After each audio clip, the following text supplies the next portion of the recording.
Hello student, chemistry with प्रवेश में आपका स्वागत है। और मैं यहाँ पे आपके साथ वन क्वेश्चन वन कॉन्सेप्ट के साथ उपस्थित हूँ। One question one concept. और ये इलेक्ट्रोकेमिस्ट्री बहुत ही टिपिकल लगती है, लेकिन इसकी टॉपिक आपके लिए आज ये इजी हो जाएगी।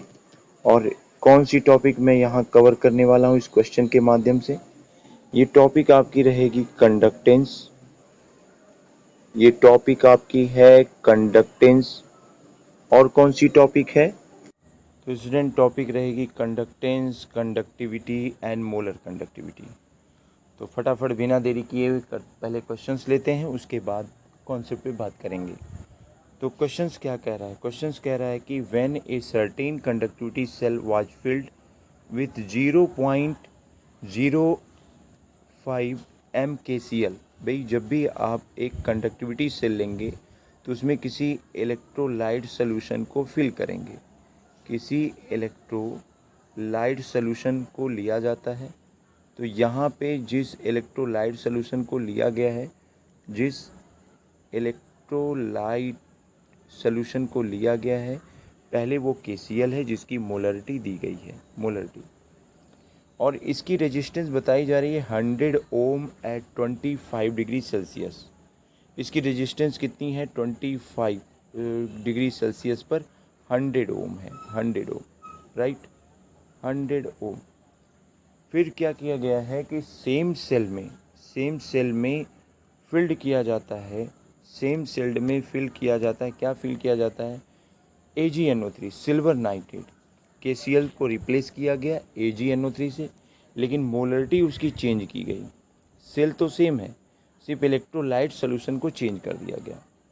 अब रेजिस्टेंस उसकी क्या हो गई? 90 ओम हो गई, राइट, 90 ओम हो गई। हमें कैलकुलेट करना है कंडक्टिविटी और मोलर कंडक्टिविटी AgNO3 की, ठीक है। और जबकि आपको क्या दिया गया है? कंडक्टिविटी दी गई है।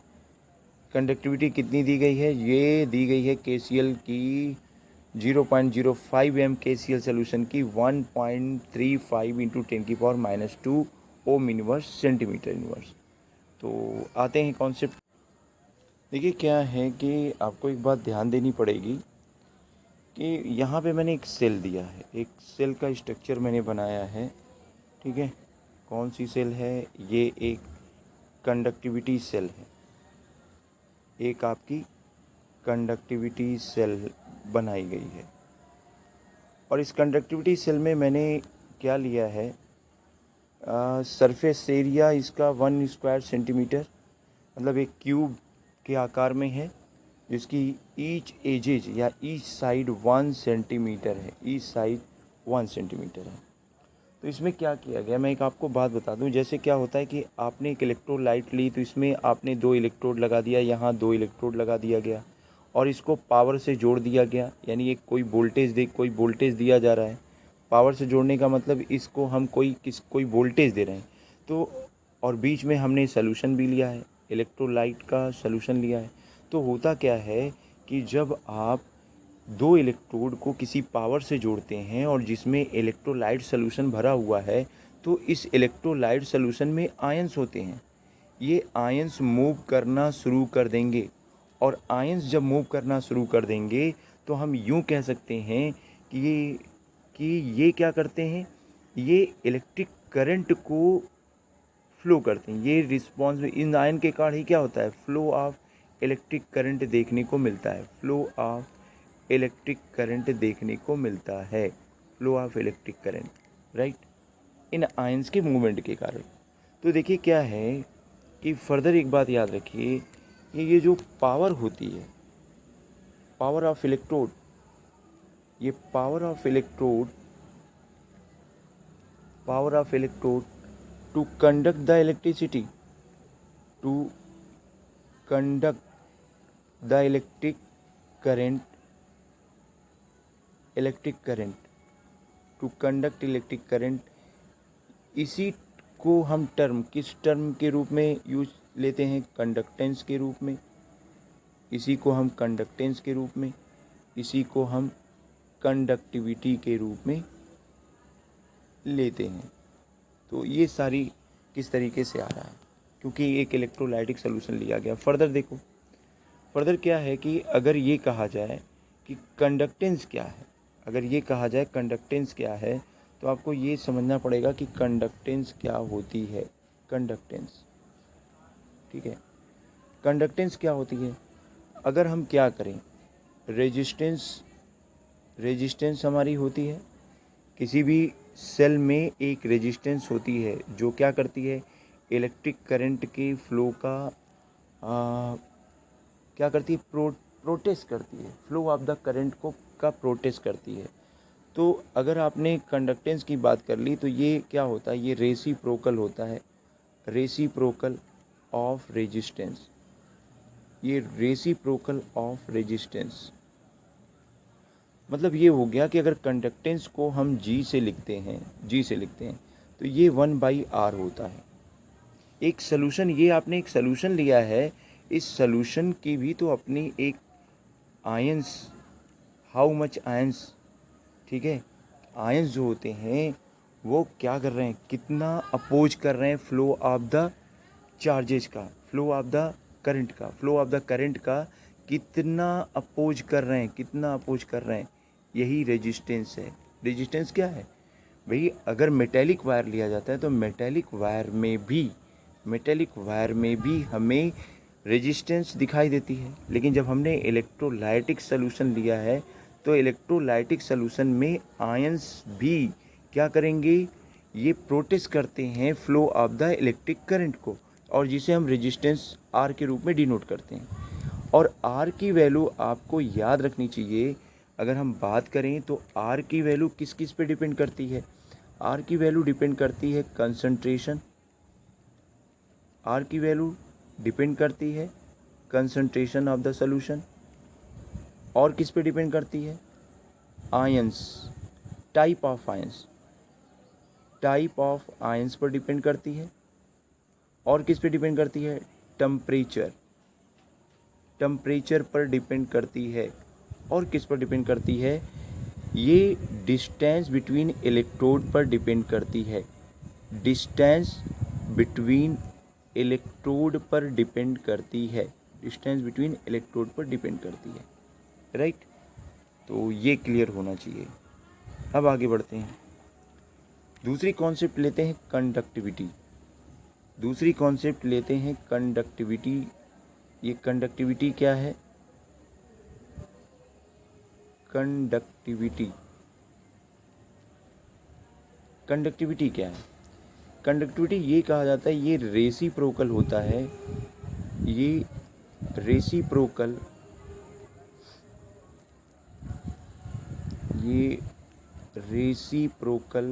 ऑफ रेजिस्टिविटी,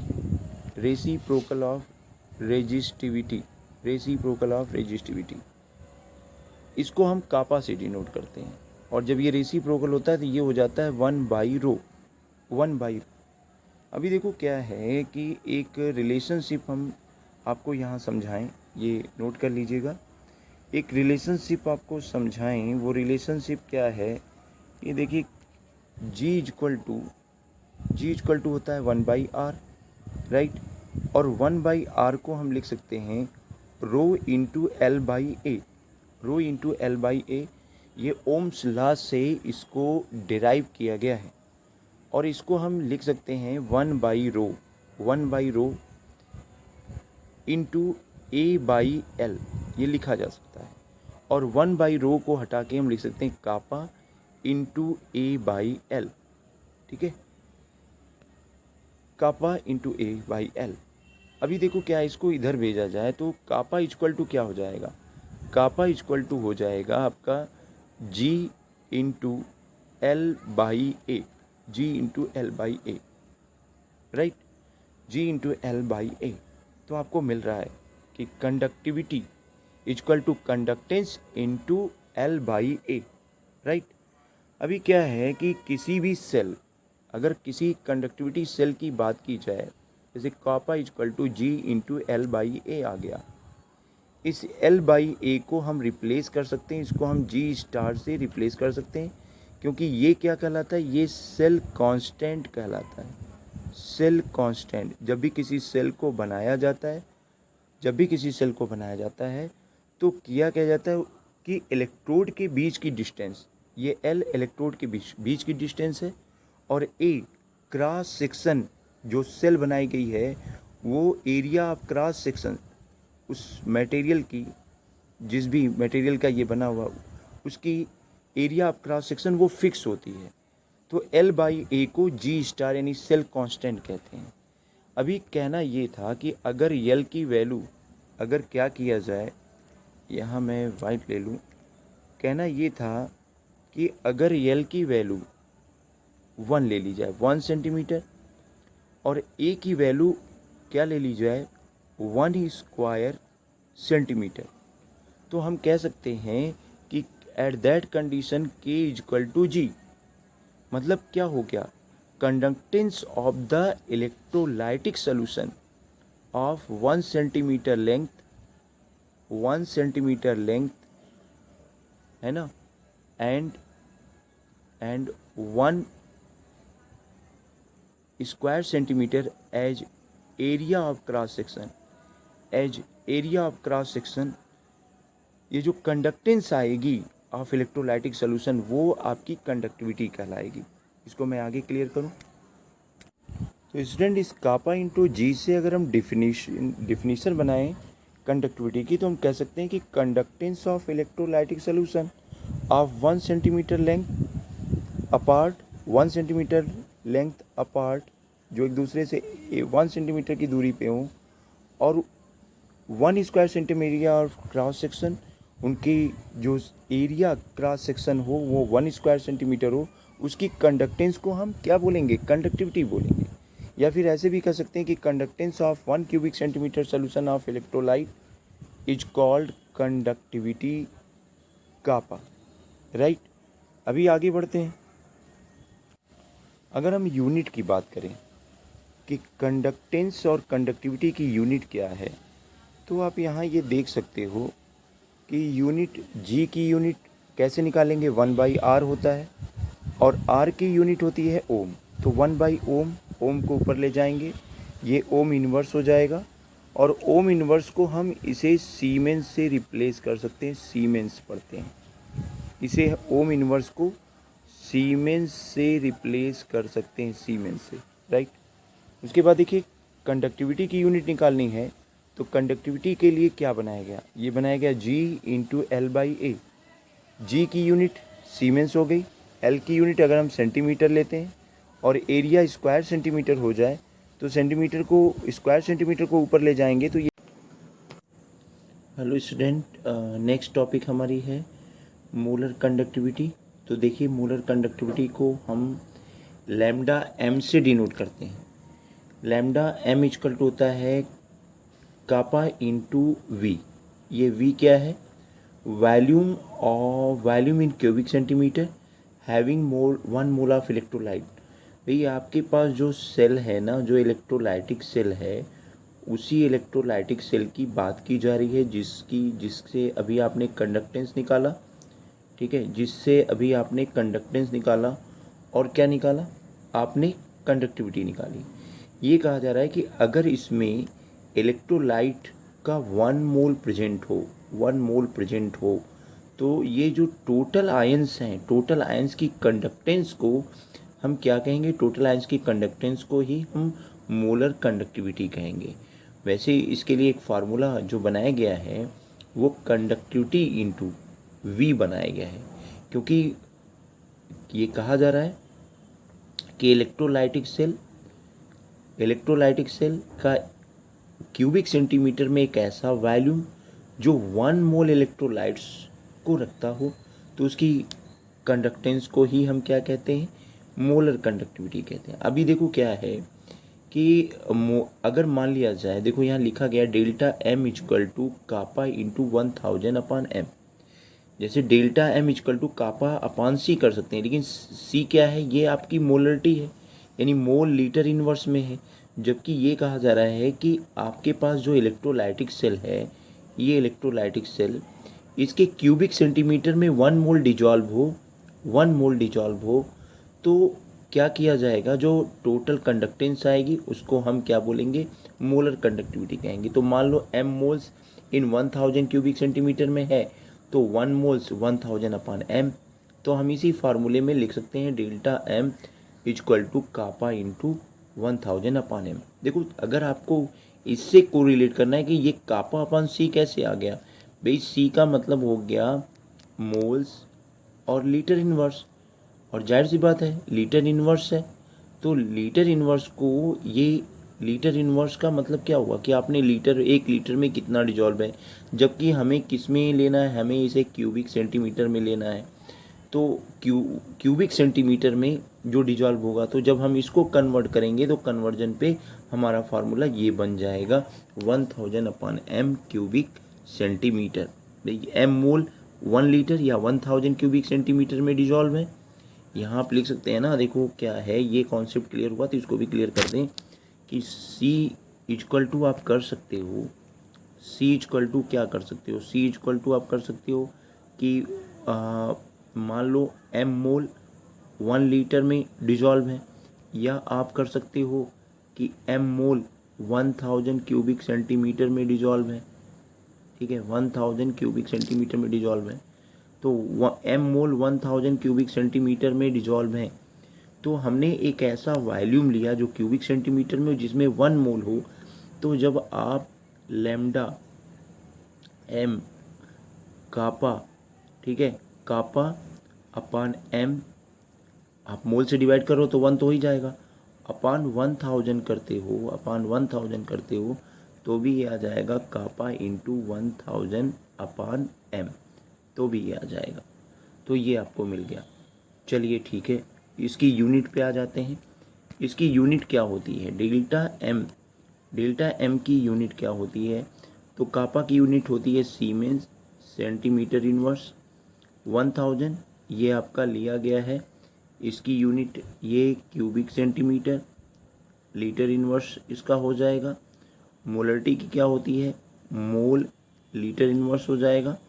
तो आपका देखिए ये क्रॉस हो गया और ये स्क्वायर आ गया, लीटर इनवर्स कट गया, तो आ जाएगा siemens square centimetre mole inverse, ये हो जाएगा। अभी हम क्वेश्चन पे आते हैं, जो आपको क्वेश्चन दिया गया था। क्वेश्चंस में आपको सबसे पहले क्या दिया गया था, KCL दिया गया था।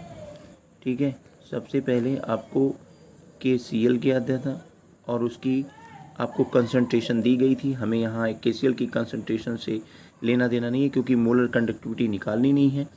तो हमें सेल कांस्टेंट इक्वल टू मिल गया है, कंडक्टिविटी इनटू रेजिस्टेंस होता है, ये मिल गया G स्टार, ये आपको मिल गया G star equal to kappa into resistance. तो कापा की वैल्यू क्या है, कंडक्टिविटी की वैल्यू दी गई है, कितनी दी गई है, ये दी गई है 1.35 इंटू 10⁻²। रेजिस्टेंस KCL सोल्यूशन की दी गई है 100, तो ये देखिए कैंसिल हो जाएगा, 1.3 सेंटीमीटर इनवर्स आ जाएगा। अब चूंकि सेम सेल का उपयोग किया जा रहा है, उसी सेल का उपयोग किया जा रहा है जिसमें आपका KCL था, लेकिन सोल्यूशन कौन सा भरा जा रहा है, AgNO3, सोल्यूशन AgNO3 जिसकी मोलर कंसंट्रेशन 0.02 ली गई है। तो सेल कांस्टेंट इक्वल टू, पुनः वही फार्मूला लगाएंगे, conductivity into resistance. Cell constant की वैल्यू 1.35 सेंटीमीटर इनवर्स। मैंने कहा कि जो इलेक्ट्रोडों के बीच की डिस्टेंस है और एरिया ऑफ क्रॉस सेक्शन है वो चेंज नहीं होता है, तो सेल कांस्टेंट की वैल्यू चेंज नहीं होगी। तो 1.35 कापा और रेजिस्टेंस दी गई थी इसकी कितनी, 90, तो इंटू 90, तो कापा इक्वल टू 1.35 अपान 90 आ गई 0.015 centimetre siemens centimetre inverse. Molar conductivity निकालने का फार्मूला क्या हो गया, ये कापा इंटू 1000/C यानी मोलरिटी, तो 0.025 इंटू 1000, ठीक है, अपान 0.02, इसको आप कट आउट करेंगे तो आपको मिल जाएगा 750 siemens square centimetre mole inverse. तो उम्मीद करते हैं ये वीडियो आपको पसंद आया होगा, कि कॉन्सेप्ट भी क्लियर हुए होंगे। कमेंट करके ज़रूर बताएं।